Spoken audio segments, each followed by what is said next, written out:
Algonquin legends say the Wendigo was once a man like you and me. Poisoned by greed and gluttony, the man turned into a pale, gaunt creature with sunken eyes, reaching limbs, and an insatiable hunger for human flesh. Always hungry, the Wendigo searched constantly for its next meal. The truth, however, is much worse. My name is Charles Keeper, and I was an investigative reporter for a local paper in Wisconsin. If that sounds impressive, then you have a completely wrong idea about my career. Mostly they send me out to the middle of nowhere to investigate supernatural events and creatures. Half of the people I talked to were pulling their bullshit stories out of their ass, and the other half were hopelessly deluded. Not exactly a perfect job. But hey, whatever puts food on the table, right? My last investigation brought me to a small town nestled deep in the northern forests of Wisconsin. So the curious among you do not seek out this town. I will omit its name. Trust me, it's for your own good. In any case, the remote settlement made a small buzz after a young man living with his mother reported 2 grisly murders. One he committed himself and another he claimed was the work of the Wendigo. The man, who I shall simply call Robert, told authorities he heard a scream while hunting one evening. Following the noise down one game trail, he found his neighbor half-eaten while a skeletal, white creature stood over him covered in blood and gore. Robert shot several rounds into the creature and then burned its body. The body of the Wendigo was later identified as that of a man who had gone missing almost 15 years prior. Robert never stood trial. To get a closer look at the full story, I first met with Robert at his home. I realized it might not be the smartest idea to visit a confessed murderer on his own property. However, I made certain his mother would join us. Even a crazed killer would not hurt an innocent reporter in front of his mother, or so I told myself anyway. Their home was a shack battered and broken by time. Dust fogged the windows, and weeds strangled the rickety porch. The front door, where Robert waited eagerly for me, hung at an angle and swung to even the gentlest breeze. "You're here," Robert said. He sounded surprised, but pleasantly so. His lips curled into a wide, yellow-toothed smile and then faltered, falling into a gloomy frown. We shook hands and headed into the living room to talk. The room smelled of spilled beer and old deli meat. Robert invited me to sit on the couch, no doubt the source of the dizzying stench. I didn't plan on staying long. "Thank you for agreeing to meet," I said. "I know what you went through must have been difficult, so I won't pry too deep. But please, if you would, recount that day for me in as much detail as you're comfortable with. Our readers are eager to hear the truth." Robert shrugged. "Ain't nothing. People deserve the truth, even if it's hard to hear." "I couldn't agree more," I said. I forced a smile. "Truth be told, I'm just happy someone wants to hear my story," he said. "The newspapers. You read them? They making me out as some lunatic killer." "Well, I work for a newspaper," I said. "But we're dedicated to all sides of the story. That includes your side. So, whenever you're ready." I pulled out a notebook and pen. Scratching his head, Robert glanced up and to the side. His brow scrunched together as he struggled to recall his story. Real or fake? I didn't know or care. After some time, Robert shrugged again. "Nothing special about that day," he said. "I went out hunting. There's some game trails back through the woods there. Didn't find nothing, of course, and night came all quick like, so I was just heading home. And that's when you found your neighbor in the..." He nodded. "Wasn't 3 yards from the backyard, if you can believe it." I couldn't. At first, I didn't see nothing. Like I said, Night came all quick like. Clouds all across the sky, so not a moon or star to see. But I heard it. He made an unsettling sound like a dog gnawing on a bone. Then down the path I shine my flashlight. I see it, and Kev. Kev is your neighbor? He nodded. And the creature dash. The Wendigo, he corrected. Yes. The Wendigo. What did it look like? I asked. It was tall with long, white limbs. Its skin was stretched thin as if it didn't fit its bones. And its eyes. They were sunken in, you know? Like big, black pits. They were cold, dead. Nothing there but hunger and hate. His brow pinched together, and his mouth fell open. Blood too. Blood everywhere. On its arms, on its face, on its chest. And there Kev is. He cleared his throat and muttered something under his breath. I didn't catch it. God bless him. He was just torn to shreds, and that beast, the Wendigo, still had bits of him in its teeth. Well, I got my Ruger, and I pumped 5 shots at it. No hesitation. You and Kev were close? Good guy. We hunted together on occasions. Ma says he went looking for me in the evening, wanted to ask me something. Now I'll never know what, Robert said. He stared into the distance and said nothing. I was beginning to wonder where his mother was. So far she hadn't made an appearance, and the longer the silence lingered, the more uncomfortable I felt. Eventually, I made a curt cough. And the 5 shots. Did they kill the creature? Seemed so.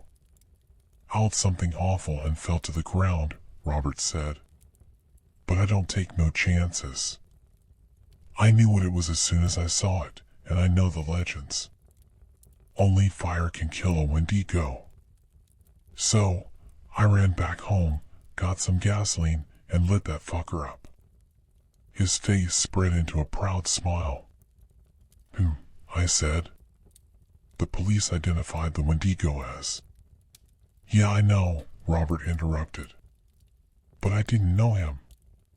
You think it was this man or something else? I asked. Robert shrugged. Could be. They say the Wendigo used to be human. A small, shriveled woman shuffled into the living room. Ain't no human, she said in a harsh, combative tone. Ma, Robert said. I told you before, she said. Wendigo just means evil spirit. It ain't no human. I told you before, Robbie. You think it's a spirit? I asked his mother. I do, she said. You know how many people have gone missing over the past 50 years? 5. Christ. We only have 100 people in this town. Something ain't right with that forest. It ain't natural. You want my advice? Don't go near it. I chuckled. Funny you should say that. I was just about to ask if you'd show me where you found the Wendigo. I can show you where the game trail starts, Robert said. But even I won't go down that way again. You're not thinking of looking around, are you? His eyes twinkled with genuine concern. Robert may have been a murderer, but I could tell he truly believed the story he told me.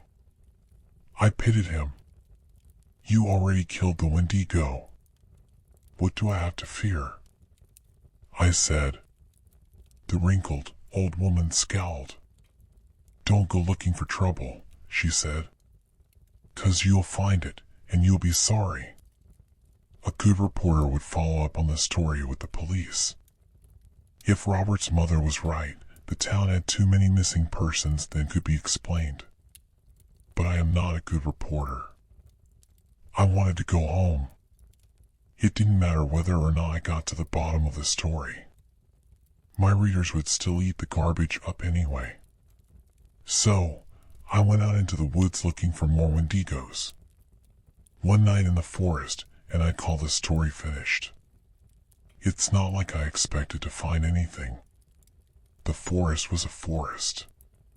Once you've seen one, you've seen them all. Dead, brown leaves blanketed the floor while reaching, black branches blinded the sky. And through the woods ran a winding, dirt path where Robert used to hunt. After walking up and down the trail for an hour, a starless, moonless night had cast everything in shadow. So, I made camp for the night. I set up a tent and lit a small fire to keep me warm. Once the flames grew tall and bright, I pulled out my notebook. Late in the evening, I heard strange noises. I wrote. Rustling trees. Muffled chatter. A shadow shifted among the silhouetted trees. It could have been a person or an animal, but the hair on my neck stood straight up. I didn't feel safe. None of it was true. I hadn't experienced anything outside of the forest's usual sights and sounds. The fire cracked. I sighed. I was tired of spending nights alone in the forest making up stories about fictional creatures. There are much better ways to spend one's time and make one's money. I was still young. Maybe I could switch newspapers and write something real for a change. I heard another crack. Then another. This time they hadn't come from the fire. I squinted into the dark forest. It had to be some kind of animal. All sorts came out at night to forage, possums, raccoons, skunks, and so on. But as I searched into the woods, I saw the branches bend and snap. The animal was large. A coyote, perhaps. What else could it be? Leaves rustled. The sound was close. Whatever it was approaching the fire. I looked long and hard for the source of the noise, and soon I saw an inky shadow passing from tree to tree. Robert? I asked the dark figure. Is that you? There was no answer. Robert? Nothing. Now I was growing afraid. Against all logic, I entertained the possibility that maybe Robert and his mother were right. Maybe there were such things as Wendigos and evil spirits. God, I hope not. Just in case, I grabbed a log and lit one end in the fire. Robert said only fire could kill a Wendigo. It was probably bullshit. But, better safe than sorry. Before long, the noises stopped. I waited and listened with the flaming log in hand. Minutes passed, one after another. But the forest was silent. After several bated breaths, I relaxed. The campfire, which I had all but forgotten about, had burned down to its last embers. The dark coals smoldered faintly. So, I placed my makeshift weapon on top and tried to coax the fire back to life. Just then, I heard the crunch of leaves close behind me. I whirled around, but there was nothing. Only my tent trembling slightly to a cool breeze. I built the fire into a great blaze whose heat and light gave me strength. For hours, I watched the flames dance and listened for any noise, big or small. Thankfully, I heard nothing. And by the time the fire finally died, I was exhausted but calm. With my fears behind me, I headed into my tent to rest. It was then I saw it for the first time, the Wendigo. Its face, not at all human, was a pallid skull adorned with gnarled, black antlers. To fit inside the tent, the towering creature hunched over its limbs. But its body was not pale or emaciated as Robert had described. At one look, it was solid, black flesh with muscles wide and bulging. and at the next, it was a gossamer fog. However, I didn't get to look too long before it knocked me out cold with a swipe to the head. I woke in a dingy cave with a raging headache and a chill running down my spine. I was naked, bound to a rock slab, and utterly terrified. Beside me were 2 other slabs, each with a pale, naked body on them. Even in the dark, I could see the curve of their bones pressing so tight against their skin I thought it might burst. They were dead. They had to be. Yet, when I called out for help, the 2 bodies stirred suddenly as if waking from sleep. You're alive? Oh, thank God, I said. Where are we? How long have you been here? What's happening? For all my questions, I only received anxious grunts and groans in response. The 2 people craned their necks to look at me. When I saw their faces, I shrieked in horror. They weren't people. Not anymore. Their eyes had receded into their skull, and their teeth had narrowed to beastly points. Bloody sores spotted their hairless scalps, and scars marked their gaunt cheeks. When they looked at me, they gnashed their teeth and licked their tattered lips. I had no doubts Robert had seen one of these creatures. But why were they tied up? And what was the creature I saw in my tent? I didn't know. All 3 stone slabs faced a long, gaping tunnel that stabbed deep into the hillside, far from the touch of light. I strained to see its end. Yet, I could see nothing. And as I looked deeper into the tunnel, I saw a white skull and black antlers emerge silently. Hey! Hey! I said. Who are you? What do you want? The creature eyed me with a hollow stare and then sank back into the darkness. My heart raced in my chest as I struggled against my restraints, but they would not budge. I felt around for something to help me escape, but the ropes pressed down on my wrists. I could only reach fruitlessly with the tips of my fingers. No, no, no, I muttered in a shrill, frantic voice. No. Please. Help me. Help. My breaths grew short and shallow until my lungs trembled. No matter how hard I gasped, I couldn't get enough air. Soon, my vision spun and went black. When next I woke up, I found my captor seated on a rock. Though it had no eyes to blink, the creature was staring at me. What do you want? I asked. It cocked its head to one side but said nothing. You aren't human. What are you? A ghost? A spirit? The creature grumbled low in its throat. A spirit? Is that it? The creature murmured in a deep, guttural voice. Whatever words it spoke, it was no language I had heard before. A demon? A Wendigo or something? Wendigo, it said in a menacing tone. The Wendigo stood and approached me. It lowered its hand towards my bare chest and then growled. Then, pulling its hand back, the Wendigo turned and walked towards the next captive. The pale beast on the table was already squirming with anticipation. What do you want? I asked again. The creature spoke several words in its foreign tongue. I don't understand, I said. Food, must, starve, it said as it skinned the captive's willowy body. I had no idea what that meant, but I didn't like the sound of it. I hurled another barrage of questions at the Wendigo, but this time it ignored me. From out of thin air, the Wendigo produced a short, steel knife. Without hesitation, he pressed the keen blade against the captive's sickly, white skin. The beast wailed in pain as the Wendigo shaved off a sliver of skin. But when the deed was done, the bony creature raised its head. Mouth agape, it stretched towards the slice of flesh like a flower to the sun. Then, Chanting, the Wendigo fed its prisoner.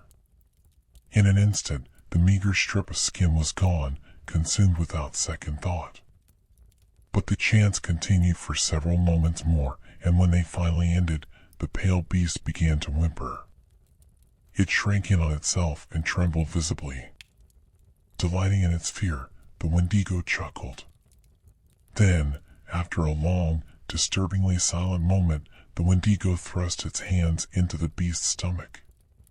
Soon, the cave filled with the victim's shrieks of horror and pain, and the Wendigo's moans of pleasure. I closed my eyes, too scared to watch. Several minutes passed before the screams finally died down. I cracked open my eyes. Somehow the pale creature's stomach was untouched. Even so, it continued to writhe on the slab, traumatized and in agony. As for the Wendigo, it had moved on to the next victim. Cruel laughter rumbled low in the cave, accented by the shrill whimpers of the imprisoned. The ritual was about to begin again. I heard the cry of steel, and of pain, and of pleasure. Organs squished and groaned. Blood sloshed and spilled. All the while, I wondered when it would be my turn to suffer under the Wendigo's touch. However, when the Wendigo finished, it merely turned and disappeared down the tunnel. It was not yet my time. Time, they say, is relative. And in that cave, with no light to signal the day, it could have been days, weeks, or even months that I stayed strapped to that stone. Hunger gnawed at my belly, aching worse than anything I've ever felt before. At times, I caught the Wendigo watching me from the shadows as if waiting for something. But he didn't say or do anything. He continued to torture the other prisoners, but not me. After that, he returned to the tunnel and disappeared for hours on end. With the Wendigo gone, I searched for some way to free myself. But I could think of nothing. One day I heard the wind howl from somewhere behind me. Another day I heard rain patter gently against stone. The exit couldn't have been too far away, but still too far from reach. In time, the pain of starvation became so unbearable that I could think only of food. I even chewed off the dried flakes of my lips in a desperate attempt to fill my belly.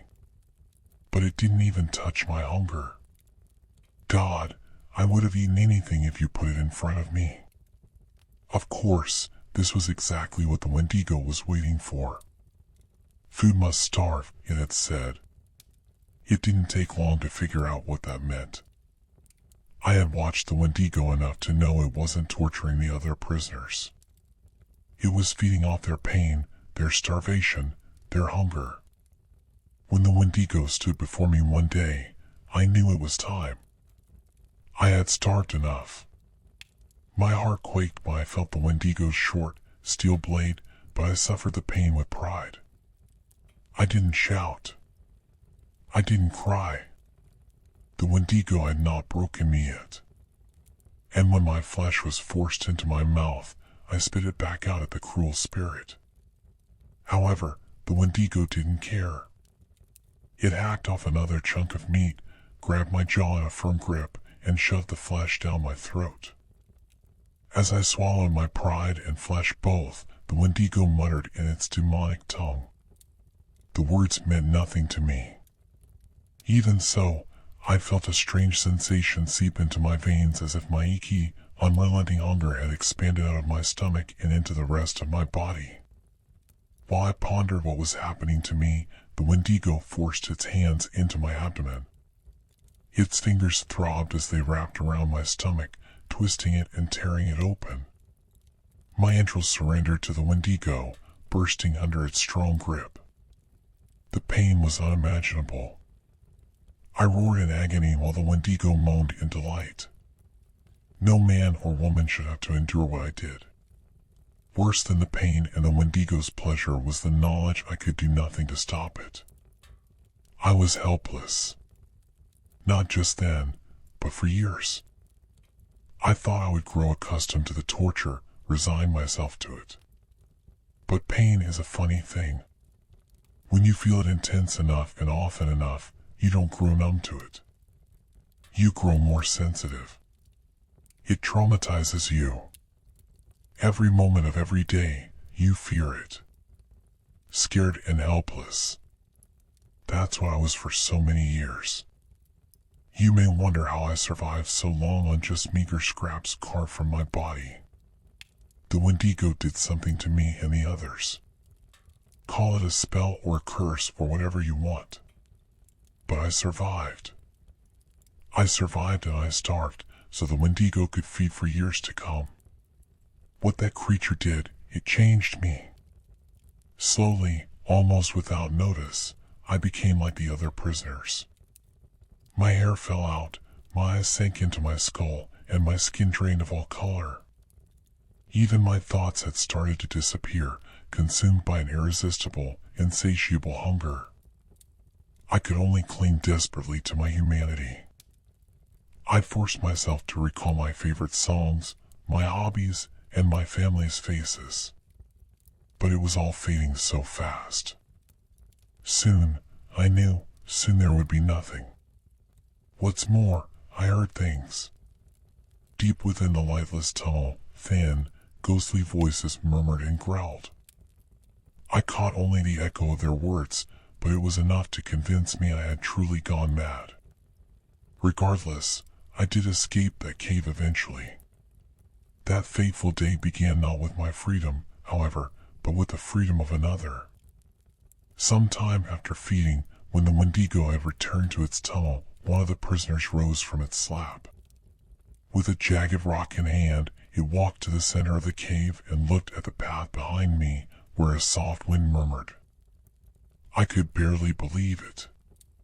Of course, it was possible. After all, Robert had seen and killed one of these creatures. But how many years had I been there? How many years had it been there? If there was hope for that poor beast, then maybe there was hope for me. Maybe it would even let me go. As the pale creature walked past me towards the exit, I opened my mouth to call for its attention. Nothing came out but a dry croak. After all those years without speech, my body barely remembered how to do it. I poured all my strength into my throat and tried again. Please, was all I could muster. It was enough. The creature turned around and approached my slab. Some humanity lingered in the beast after all. It understood me. It pitied me. It would help me. Or so I thought. Still clutching the pointed rock, it looked down at me. For once, I could see its eyes clearly. They were utterly black. Its pupils had expanded until they consumed the entire cornea. Inside, I could see nothing. No thought. No emotion. Only hunger. Mouth ajar, the beast grabbed my arm and lifted the rock. All I could do was scream. Then, appearing suddenly, the Wendigo caught the creature's wrist. Without a word, the Wendigo dragged its prisoner back to the slab. Desperate to escape, the creature thrashed at its captor.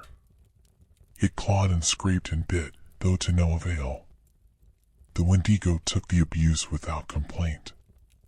In a last-ditch effort to free itself, the creature grabbed one of the Wendigo's antlers and pulled with all its might. A short, twisted chunk snapped off, making the Wendigo howl in pain.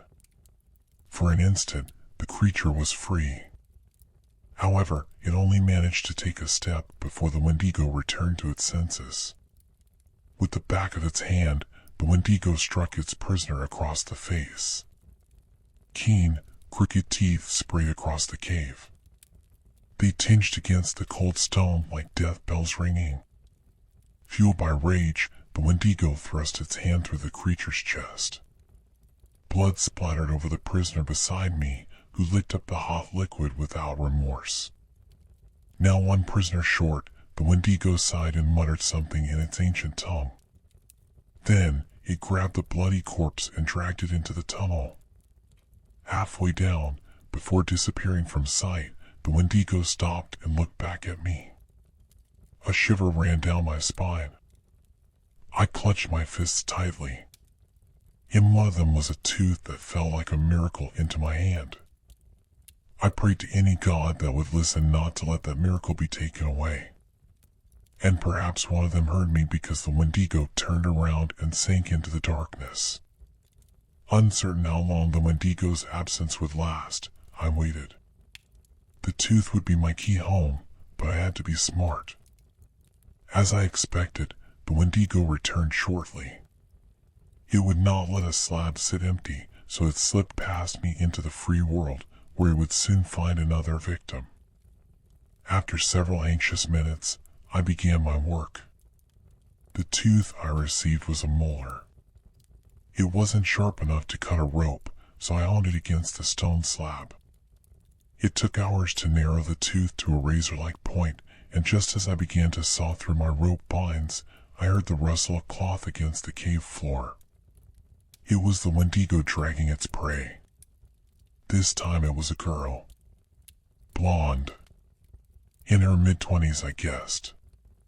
The Wendigo laid her against the slab and disrobed her. She was pretty. At one time, I may have looked at her with pleasure and desire. But at the time, all I could think of was how hungry I was. I held onto the sharpened tooth for another week or so, hiding it when necessary. Truth be told, I was too terrified to free myself. If I got caught, that was it. No more miracles. I would be stuck in that cave forever. I needed a distraction. One day, as the Wendigo carved a sliver of flesh from my thigh, a thin beam of light penetrated our chamber.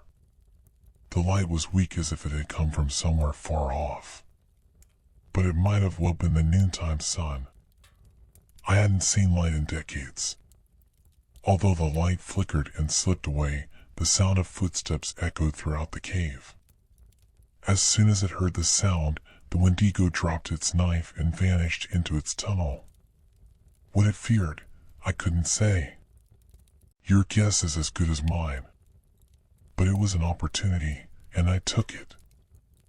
I frantically dug the tooth into my rope binds. Not long after the footsteps, I heard the voices of 3 men calling out for someone. I didn't know the girl's name, but I could only assume they were looking for her.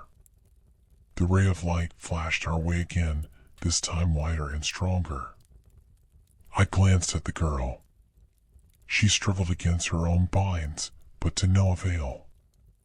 Her lips moved, but no words came out. Starvation had drained her of all energy.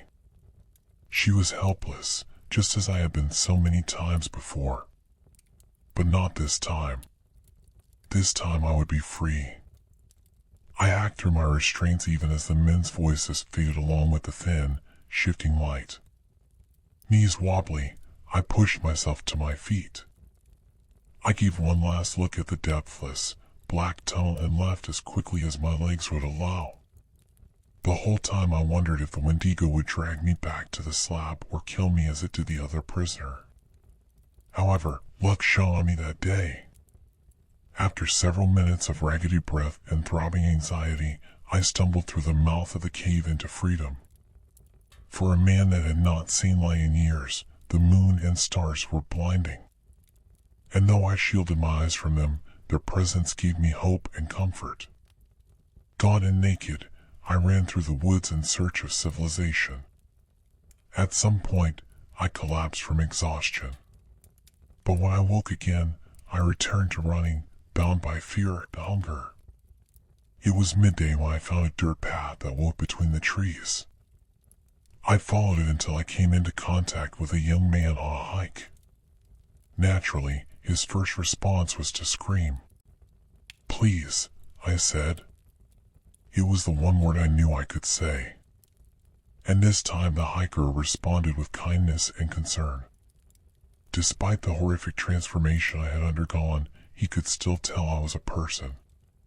Not just that, I was starving and covered in cuts and scars. "I'm sorry," the man said. "Do you need help?" How can I help you? I took a step closer. The man's cheeks were full and red with life, and along his neck ran a plump, juicy vein. I tried to speak, but this time only a hoarse grumble came out. Water? Do you need water? The man asked. He pulled out a plastic bottle from the bag strapped to his back. Food, I said. I took another step closer. My heart roared in my ears. Or perhaps it was his heart I heard, beating strong behind his thick, meaty chest. A shiver ran down my spine. The man pulled a granola bar out of his backpack. Here, he said. I reached forward to take it. But I didn't want granola, and I couldn't control myself. I tried. I swear I did. Yet, even with the Wendigo far behind me, its influence lingered. I swatted away the granola bar and leapt at the man, scratching him across the neck. Blood coated my nails, and when I licked the dark drops, they tasted sweet as cream. Unbeknownst to me, the man had a knife. He stabbed it into my shoulder and then cut me across the cheek. The pain was no worse than what I had felt every day in that cave, but I didn't want to suffer anymore. I let go of the man and retreated into a fetal position. Meanwhile, the man ran to the cops, I presume, because sooner or later a group of police officers approached me with guns drawn. Not long after, I found myself in a cell, imprisoned again. At least this time I was clothed and fed. Of course, the police had questions. Simple ones. For instance, who are you? It took me a second, but I remembered. Charles. Charles Keeper, I said. They ran the name through their database. Then, they came back with a photo. It was a photo of me. I looked so different. I barely recognized myself. Yet, it was enough for the cops. Jesus Christ, one of them said. You've been missing for 15 years. 15? I repeated. It felt like 50. What happened to you? They asked.